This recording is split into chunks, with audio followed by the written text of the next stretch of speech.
And I'm picking on Rochdale because it's going on in Rochdale at this moment in time. And I want to use that as a case study, per se. What I'd like to say right from the outset, before Greater Manchester Police get very, very excited, what I'd like to say right from the outset is that, so I'll just move my chair along, I make no allegations of any individual. I only share what I know from my own experiences of what I've seen and what I've had conveyed to me by people I trust. So that's my starting point. There's no allegations made towards, is it Afzar, what's he called? Azhar Ali, George Galloway, Billy, any of them. I make no allegations, nor do I make any allegations of their parties. I only share with you what I know. Those of you who've been on this journey with me for some time will know why I'm needing to say this at the outset, because otherwise a dozen or so police officers will hammer down my door tomorrow, the day after, and lead me away on some trumped up charges saying I'm a racist or something like that. I will evidence, as always, I will evidence what I share with you, and where I'm demonstrating methods, I will be very clear that these are methods that we demonstrate. So we will move on. This is the share of the vote from the general election, 2019 general election, where Tony Lloyd stood in Rochdale. You can see he got just over 24,000 votes, and the other lot combined didn't even come to that. So 24,000 votes is about 50% of the turnout last time. That's at a general election. By-election turnouts, as those of you followed the by-elections this week, tend to be much lower in terms of their turnout. So far, and this comes from a reliable source, 24,000 postal votes have been registered in Rochdale. So 24,000 postal votes were registered in Rochdale. They started going out yesterday, landing on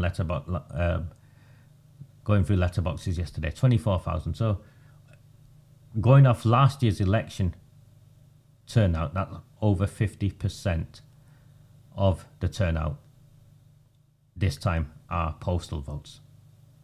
Now this immediately raises alarm bells for me, and I'd like to go through with you how postal vote fraud works. But first of all, just as with the case of the cover-up of the grooming and gang rape of children, remember they called it a far-right conspiracy and tried to make it out as though we were exaggerating or we were telling lies? I want to bring up two very specific government reports. First of all is this report called Securing the Ballot. It's a report of Sir Eric Pickles' review into electoral fraud. I'm not going to go extensively into detail of it, but I want to read to you his foreword, because you'll understand where we are heading with this. When asked by the then Prime Minister to take on the role of anti-corruption champion, I specifically asked for electoral fraud to be made part of that work. My work in the Department for Communities and Local Government during the previous Parliament highlighted some shocking issues and revelations. Our well-respected democracy is at threat from unscrupulous people intent on subverting the will of the electorate to put their own candidates into power, and in turn manipulate local authority policy and funding to their own self-centred ends. This is something that we must do our utmost to guard against and to have measures in place to discourage and prevent. I want to reread that sentence to you, or part of that sentence.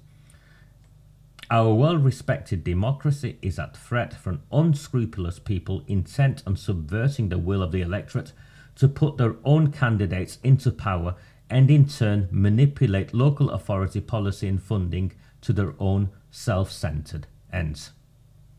That sound familiar? International organisations such as the Office of Democratic Institutions and Human Rights within the Organisation for Security and Cooperation in Europe, which observe elections across the world, have raised concerns about trust-based electoral systems and the vulnerabilities to fraud they have seen in the UK system. We need to recognize and respond to such assessments. What he's saying is the global experts are saying there are serious vulnerabilities to fraud they have seen in the UK system. The events and judgment in the Tower Hamlets case, this is in London where Lutful Rahman was then thrown out, case looms large in this review, with significant evidence being related to that case. Indeed, the judgment of Richard Morey QC was one of the reference points for this review. The abuse there was facilitated by weaknesses in the system that is employed throughout Great Britain.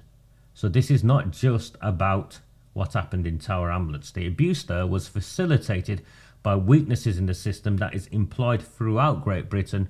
We take our democratic institution for granted. We need to make sure that people trust the system and that perceptions can play as big a part in undermining the system as well as actual proof of fraud. What he means by that is, why do some people consider what's the point of going out voting when the postal vote fraud rigs it anyway? And that is something that I hear regularly in white working class communities. What's the point of voting when the electoral fraud, the postal vote fraud, rigs it anyway? Electoral fraud and corruption is intertwined with other forms of crime as well. Don't we know about that in Oldham? Electoral fraud and corruption is intertwined with other forms of crime as well. Local authorities have a large procurement role. A group of people who cheat their way to power are unlikely to hold a higher moral standard when handing out public contracts or when making quasi-judicial decisions on planning and licensing. Electoral registration fraud is connected with financial crime and illegal immigration. There you have it. That's not me saying it. That's the government's anti-corruption champion in his report, Sir Eric Pickles, confirming everything we have said for the last 5 years. Therefore, we need to be both comprehensive and robust in our approach to tackling fraud and the opportunity for it. I believe that the series of measures put forward in this report, blah, blah, blah, and this report has a summary of recommendations. And it led to essentially a number of changes. One change was the way in which postal votes could be registered. There was a safeguarding put in where you had to have your date of birth. You have to register a postal vote, and it was only for a limit of 3 years, and then you have to reapply. And as part of the registration process, you submitted your date of birth and a sample signature, and that would be checked.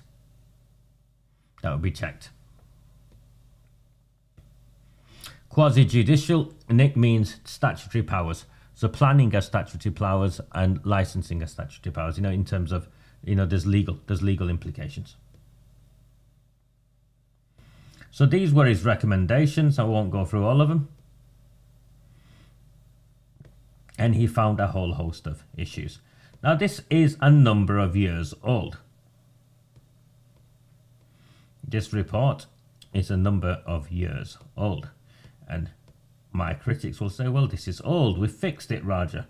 We fixed it with the changes we've made. No, we've not fixed it at all.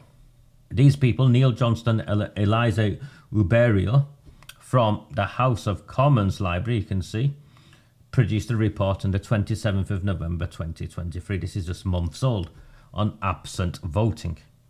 And it goes through absent voting. So absent voting is postal voting and proxy voting. Proxy voting is when you go and vote on behalf of someone. It's not as bad, really. There's limits in terms of 4 or 5 or something now. You can proxy vote on behalf of, and it tends to be people who are out of the country at the time or can't make it to polling stations. Of course, in 2001, Tony Blair, at the time Labour Party Prime Minister, changed postal voting, the rules around postal voting, and made it postal voting on demand. Prior to that, postal voting was for people who were overseas at the time. serving overseas, that sort of stuff, too ill to vote, too ill to make it, they'd have to apply. But now it became voting for all, and at the time only 2% of people were registered for postal voting. At the time of this report, as shown here, at the 2019 general election, 17.2% of voters across the UK were issued with a postal ballot. Turnout tends to be higher for postal voters and those who vote at polling stations. So turnout tends to be higher for postal voters than those who vote at polling stations. So while 17.2% of voters were issued their postal votes, when it actually came to the number of people who voted, 21% of all valid votes at the 2019 general election were postal votes. That's more than 1 in 5. And whilst this report does list which of the areas were highest for postal voting, it doesn't go into the level of depth that I would want to have seen.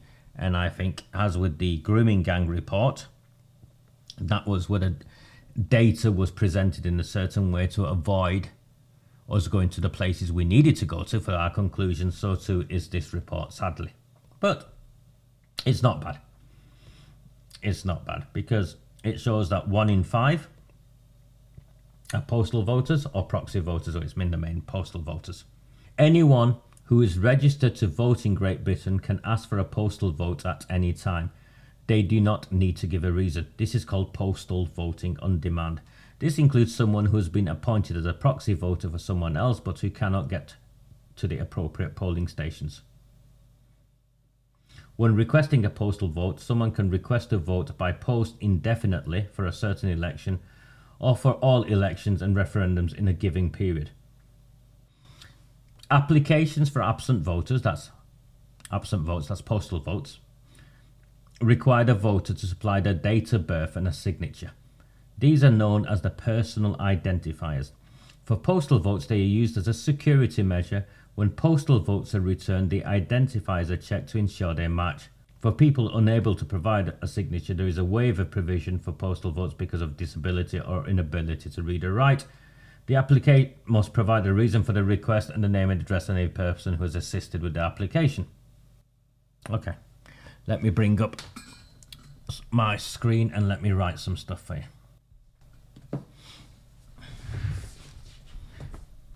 Okay.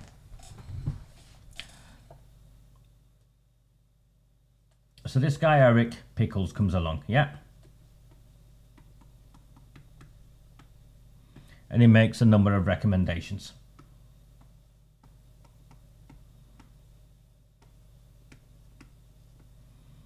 And prior to these recommendations,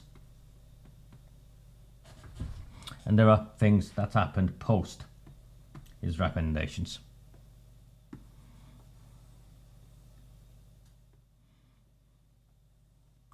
So prior, there was no voter ID. Anyone could go into a polling station and say, I'm such and such a body and I'm here to vote. And the fake liberals, as I make reference to them, the metropolitan elite, are keen to point out that fraud is very low. No. The way in which fraud took place with no voter ID was very, very simple. In the communities I come from and from my own experience. First of all, because these are close-knit communities,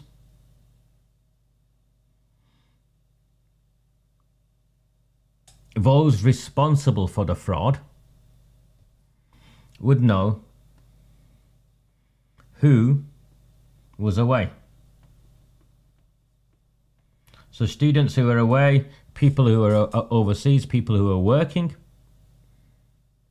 and wouldn't be voting, they would know who these people were. Going off the electoral, what's known as the marked register, which shows who voted and who didn't voting, and by canvassing on doors, they would know who doesn't vote. So they would know who is away, who doesn't vote, and finally, they would know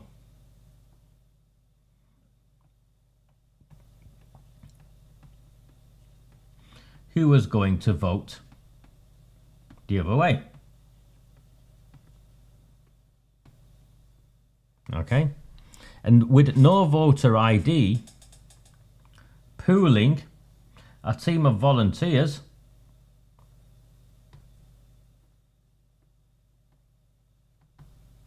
who wanted favours,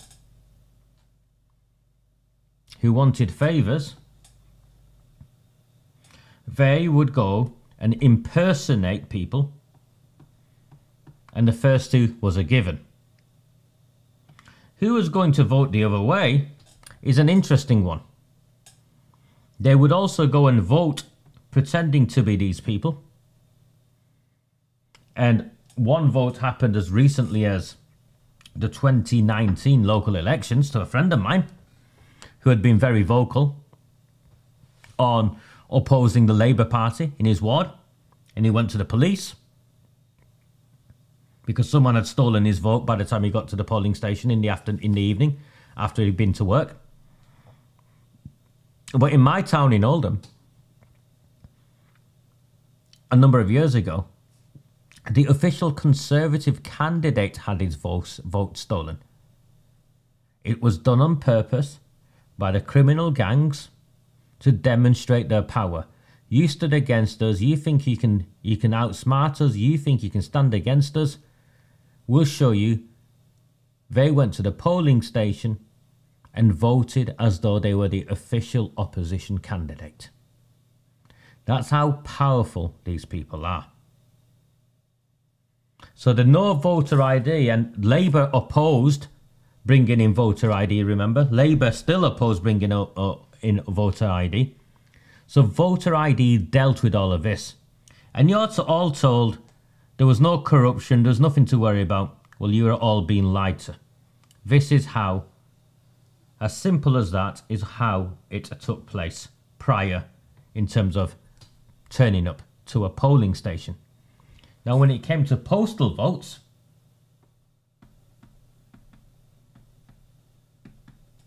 prior to the changes, what they could do was people could register you for postal votes without you even knowing you'd been registered for a postal vote. And then the postal votes would be intercepted before they were posted through your letterbox, or the postal votes would be collected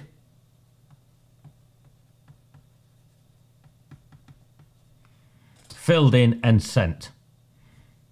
And once they were submitted, when the votes were counted, there was absolutely no checks and balances to see if the votes were really submitted by the person whose name was on the postal vote. No checks or balances whatsoever. That's how bad it was. That's what Eric Pickles came in to fix. And the way we fixed that was by saying you've got to apply for a postal vote. It's limited for a number of years. And you've got to put a signature in and your date of birth. How could they be intercepted, Lynn?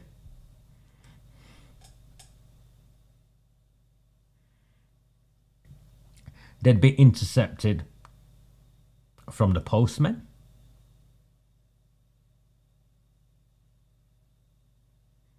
Is the obvious way where they'd be intercepted. And they'd be also intercepted where members of the family or people who are living in that house would collect the votes, would collect the envelopes without the other person, the person in the house who's voting, even knowing about it. At its simplest form, a father would collect the vote for his wife, for his son, for his daughter, for his son-in-law, for his daughter-in-law, and so on and so on. And you'd get 10, 12 votes, where the people in that house had been completely disenfranchised immediately. So that's how it would be intercepted. So that's what happened prior. post, what we saw was you apply for a postal vote, you fill in a form, you put your signature and your date of birth. And then the postal vote arrives in the post.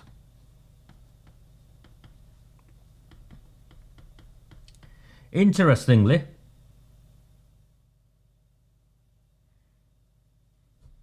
thank you, Garrett.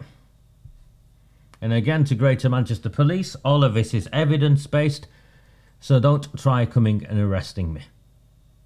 I knew a postman who worked in Wearmouth. He said as I was posting the postal votes through the letterbox, and as he looked back, he could see someone behind collecting them. I'll get onto that, Louise. I'll get onto answering your question in a minute. Okay? So your postal vote arrives. Signature, date of birth, you fill in a form.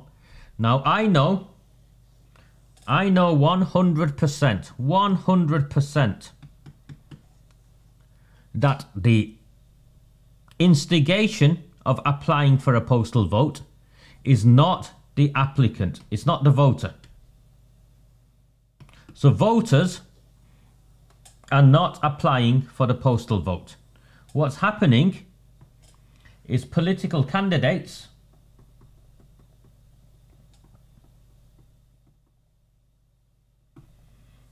or their agents, representatives, their team, yeah, are knocking on doors and registering people for postal votes.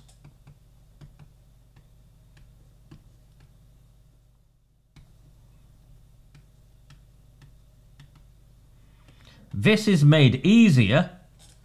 This is made easier because the marked registers that they all have access to actually shows who is already a postal voter.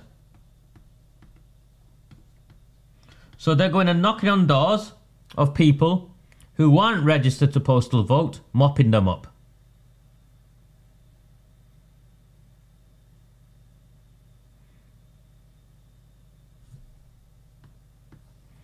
So that's what is currently taking place. Postal voting, the surge in postal voting, has not been instigated necessarily by voters. It's been instigated, facilitated by those who want the votes. It's an important distinction. So you get a postal vote through the letterbox. And it's a signature and it's a date of birth. With maybe a date of the signature, right?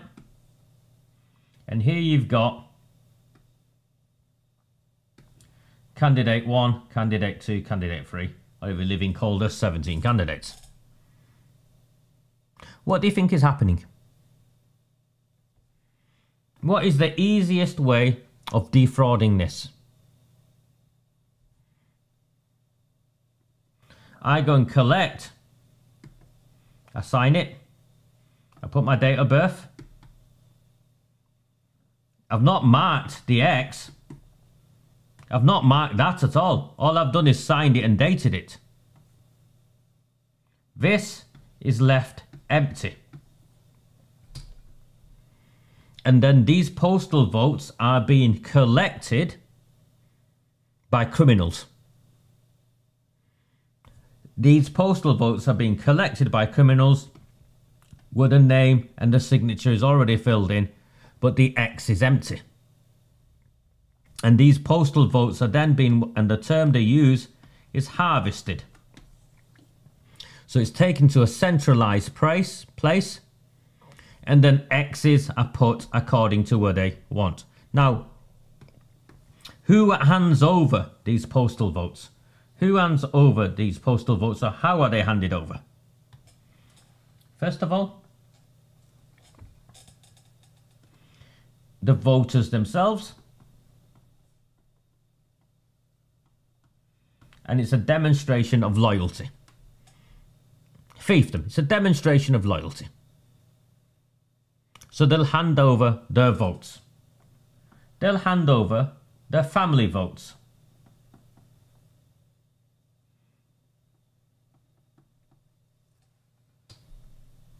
So that's voluntarily done. Sometimes in exchange for favours, sometimes because of the clan-based politics, it's what you do. These are my people, here I am front and centre. Other times it's for favours, because they know by handing it over, they will get taken care of. A housing list, a reference for some form of immigration status, a council grant, a planning application, all of the things Eric Pickles made reference to. So that's, first of all, what will happen. Secondly, the second way in which it happens is that they are sold. In particular, I look at the Romanian community in the town I come from, and you've seen it, as recently as last week, there was modern day slavery. There was a story of a conviction of modern day slavery. If they're selling people, enslaving people, do you not think that they're selling votes? The gangmasters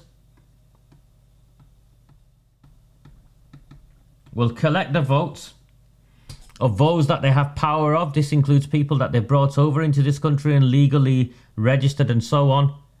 And they will sell the votes to an individual. Third, and going on to your point, Louise, about following the postman, it's just outright thuggery.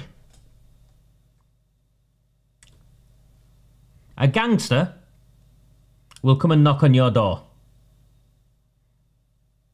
and say, you know, someone like a convicted heroin dealer, someone like an individual who's been in prison for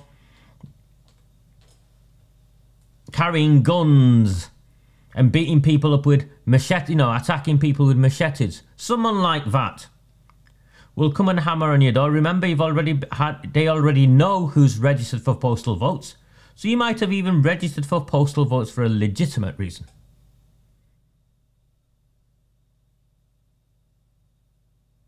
They'll come in and knock on your door and they'll say, I know you've got 7 postal votes in this house. How do you want it to end? Bear in mind, in towns like mine, the police protect these individuals. The police are in partnership with these individuals. What would you do?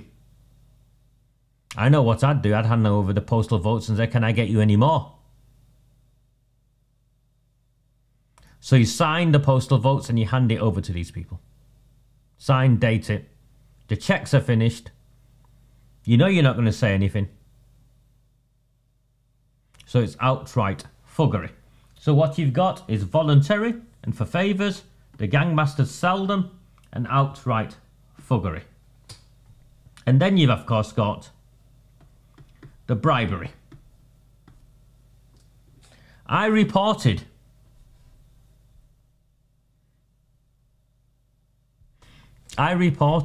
to Greater Manchester Police a number of years ago, and the police, Greater Manchester Police, covered it up. That's Andy Burnham's Greater Manchester Police covered it up.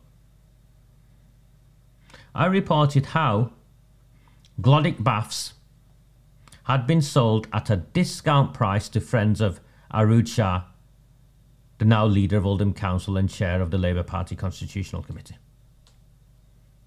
It was sold during Purdah at a knockdown price, and she'd already declared an interest to this organisation, the Ghazali Trust. The Ghazali Trust, on social media, made specific reference to how much influence they had in their community. I maintain to this very day, that was a bribe and it should be investigated as a bribe. It was illegal. It was against electoral law. The sale was completed during purdah, which it should not have been. And this is not the only example. This is not the only example in towns such as mine. And Eric Pickles confirms it. He talks about procurement purposes and how electoral fraud is a gateway to a whole host of other crimes that are committed in the public sphere. So there you have it in the ways in which electoral fraud takes place. Now what I want to move on to is the harvesting. What I've shown you is that the checks that the government have introduced of simply having a signature and a date of birth does not protect you from voter fraud. And the reason why it does not protect anyone from voter fraud is because that signature and that date of birth can be put on the document without a vote or having taken place, without an X being put on that postal vote. And that blank X, that section is left blank and taken to be harvested, which I'll get to in a moment. Now, what I just want to show you is some relevance in this report. Okay, applications for absent voting for reserved elections, whether made online or in writing, now need to be accompanied with someone's national insurance number. It makes no difference, because you can see where the fraud takes place. The fraud does not take place at the point of application, although there's some intimidation that takes place at the point of application. The actual fraud takes place at the point in which you're returning the postal vote, because all the necessary information that you need to put in terms of the checks and balances have been put in, except for where you put your X. So all these checks and verifying identity is a waste of time, as is postal vote reapplication every 3 years. It makes no difference. From the 12th of December 2023, the number of postal voting packs someone can hand in at a UK Parliament election will be limited. That means before 2023, I could rock up before the 12th of December, so up to any election that's gone on before now, I could rock up with 5,000 postal votes and hand them over. And that's if you hand them in. Of course, if you return them by post, it makes no difference. Of course, also with postal voting, there is no secrecy in the vote. So even if you were voting, and you're looking at voters themselves or family votes, what I talked about in terms of looking for favours or voluntarily being complicit in this, a man could put pressure on his wife, could put pressure on his children, or it could be a woman putting pressure on the man and on their children, and so on and so on. Someone could watch you where you put that X in. That secrecy is taken away by postal voting. Well, there's a section I want to take you to. These are the highest areas, but ignore them. They don't give us the stats in the way we want the stats.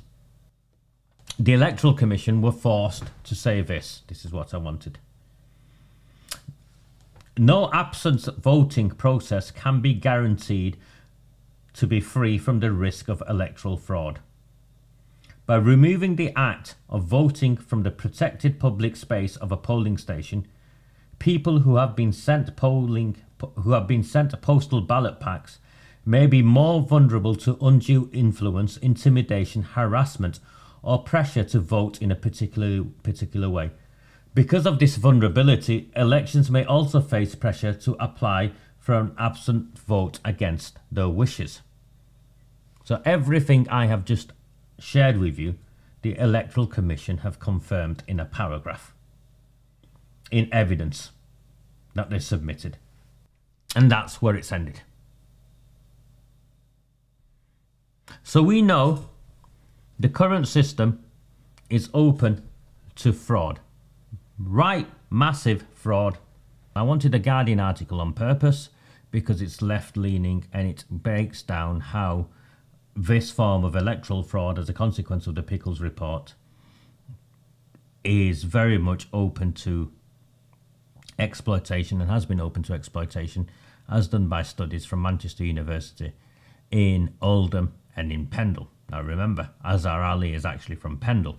So they did some research and they found, you know, clearly there's an issue here. There's an issue in the communities where I come from. Now, you know, I've shared with you how the fraud takes place in terms of the process. But all that means is that the votes are collected for harvesting. Something else then takes place. And let me bring this up. When the votes are taken for harvesting,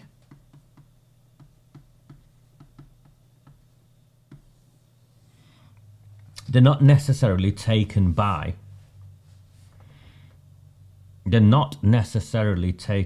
candidates or their agents or people like that. They're taken by gangsters.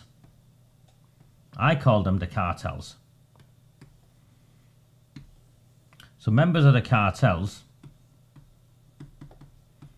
this is when they swoop in. And they'll go, and let's look at council elections. They'll go to Ward 1, Ward 2, Ward 3, and so on. Yeah. Let's give these names. For now, let's give these names. So they'll go to Werneth. They'll go to Coldust. They'll go to Alexandra. Now remember, there are candidates here from different parties in each of these. And they will sell their votes to these people. They'll sell here and they'll sell here to whichever candidate wants it. And the Electoral Commission is clear, as is the Pickles report, that actually this issue is not just linked to one political party, it's linked across political parties. The suggestion is that they're all at it, which is why no one wants to do anything about it. What I'd argue is one party is more effective at it than anyone else. So they'll sell. So that's what the cartels do. When the political parties or the candidates get involved, or the representatives,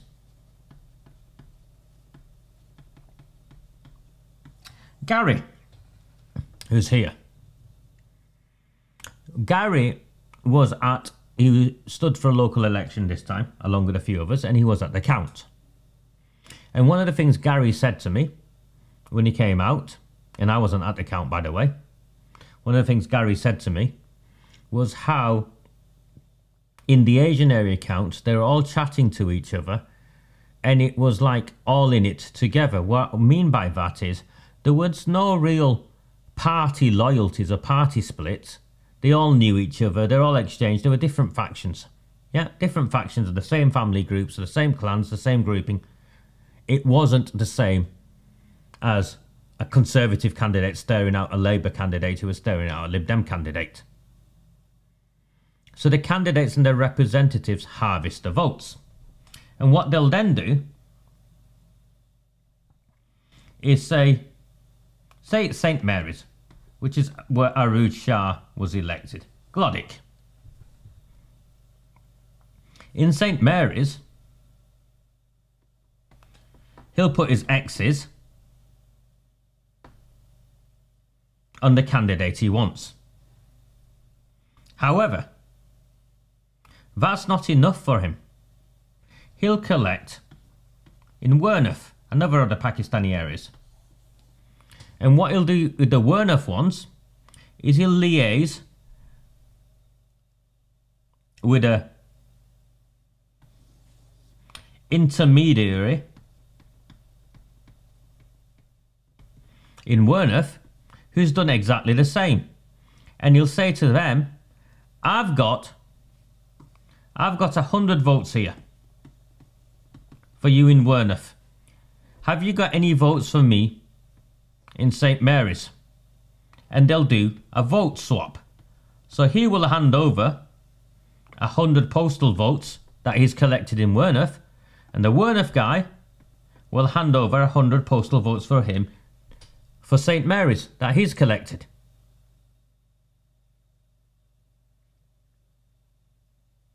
It's some form of, it's like trading shares is what will take place. So that's what these people will do in terms of the representatives. And then for the outright fraud, you have the candidates.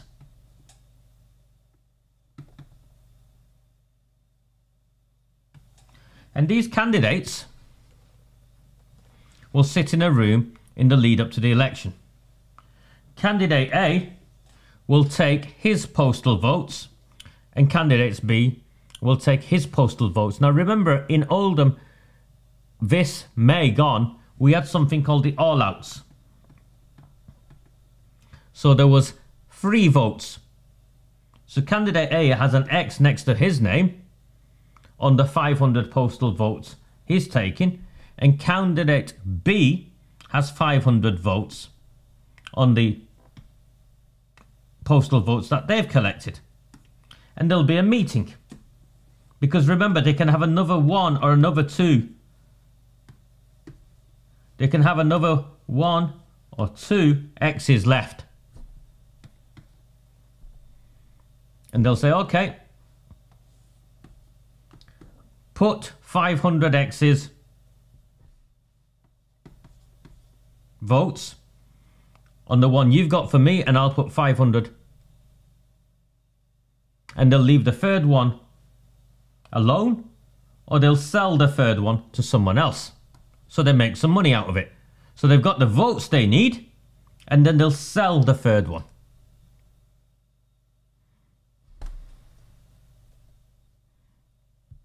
Thank you, Gary. In the foyer downstairs from the counting room, there were only Muslim candidates with different colour rosettes on. It was a big social gathering, all having a crack. So here, what I've just shared with you is not just an opportunity to exchange votes, it's an opportunity to make some money. So you've got the thugs, the cartels, you've got the representatives of the clans, and you've got the candidates. All involved in whole-scale electoral fraud, postal vote fraud. And there is absolutely nothing that you or me can do about this, because the government are neck deep in the scandal. They won't own up to what's taking place, and the reason they won't own up to what's taking place is because it completely undermines our electoral system and makes it comparable to that of a banana republic. The only thing left is for the fraud not to be taken place by the actual officials who are doing the counting. In terms of corruption, that's the only thing left in this process. Except at the local elections in 2021, a High Court judge ruled that there was a case to answer. That case later collapsed because the witnesses disappeared.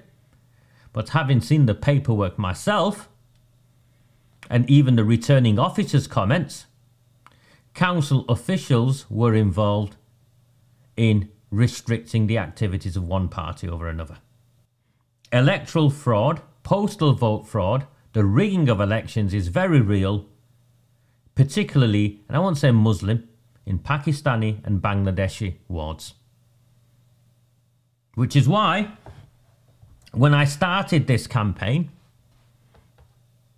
one of the tweets I came across was by an individual called Kaha, who's a trustee, who's one of the management committee on Oldham Central Mosque, that invited Jim McMahon to a party, he'd attended a number of parties at the mosques, to thank the mosques for all the votes.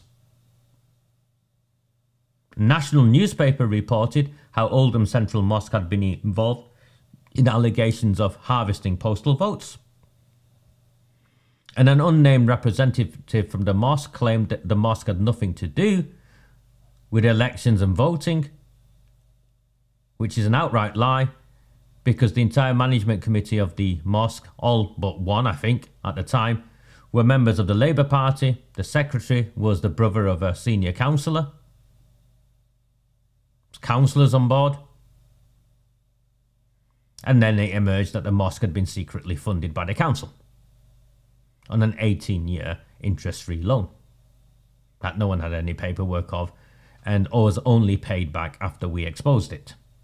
So the 24,000, over 50% of the last general election turnout for this by-election in Rochdale, 24,000 postal votes, should concern every one of you. How many of these people willingly registered for postal votes? How many of these people will be completing their own postal votes? How many will be handing it over to their family members? How many will be handing it over to someone who knocks on the door and either threatens them or a gangmaster? I've sat in restaurants in my time. Businesses, big businesses in our community, where there's 50 employees, 100 employees. The family, in terms of the family members, we've got 100 votes, 200 votes in total in that unit. You all know about the washing of money, the money laundering and the chicken shops. Do you not think the votes are collected of all their staff? And if you were a staff member, would you risk your job? If you're a staff member, would you think, oh, I'm going to say no to him? No, you'll hand over your postal vote. You'll hand over your wife, your sons, your daughters, your in-laws, whatever postal vote, and you'll take all 10 in, all 20 in, and hand them over. Postal vote fraud is wide scale in the Pakistani and Bangladeshi communities. It is how candidates are elected, and it is increasingly having a role in general elections, by-elections, and how MPs are selected and elected. And this is why none of them, the likes of Jim McMahon, Debbie Abrahams, Andy Burnham, will not speak out against it, because their parties benefit from it. And I'd argue they benefit from it. Even if they're not involved in it directly and their hands are clean, they benefit from it. I'll take some questions. So if you've got any questions, now's the time before I end this transmission with you. And to those of you on the Telegram page, I will put that link up to the Guardian article, because I think you'll find it only reinforces what I share. I don't think Rochdale is any different than Oldham, or it's any different than Kirklees, Halifax, a whole host of places, Nick, where the demographics are what they are, and where the white working class community in particular has been completely disenfranchised and don't bother voting. And that's exactly where they end up, Julie. Is this impossible to beat then? As it stands, Julie, 100% impossible to beat. The waiters did not just have their wives vote. They had their sons, the daughters, the in-laws vote. And more than that, they were then expected to hand over that vote to someone else. My frustration with it, Julie, is that what I share with you is not a secret. What I'm sharing with you and the way I'm explaining it to you is not a secret. Eric Pickles himself knows about it. The Electoral Commission know about it. A whole host of MPs know about it, and not one of them is brave enough to stand up in Parliament and say, we need to... Well, I know what my position is, if elected. When elected, it's very straightforward.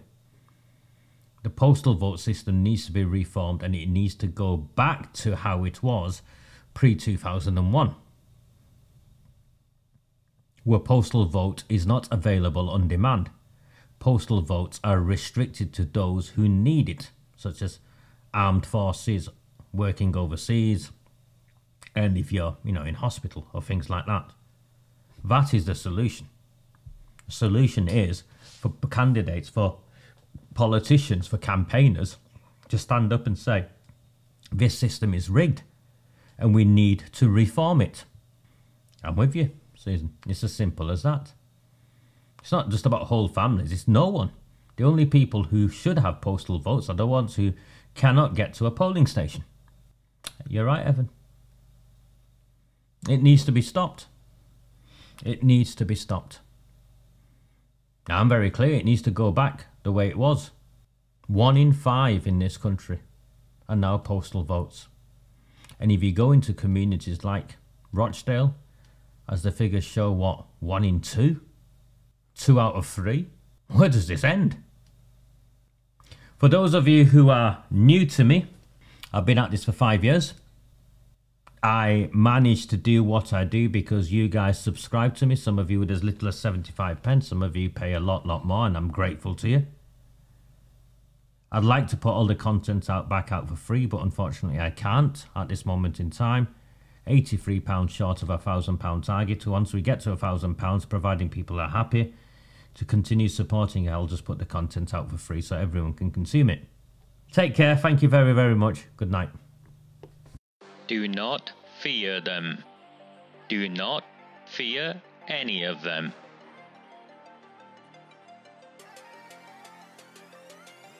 On the 20th of November 2003, James Ignatius O'Rourke McMahon was elected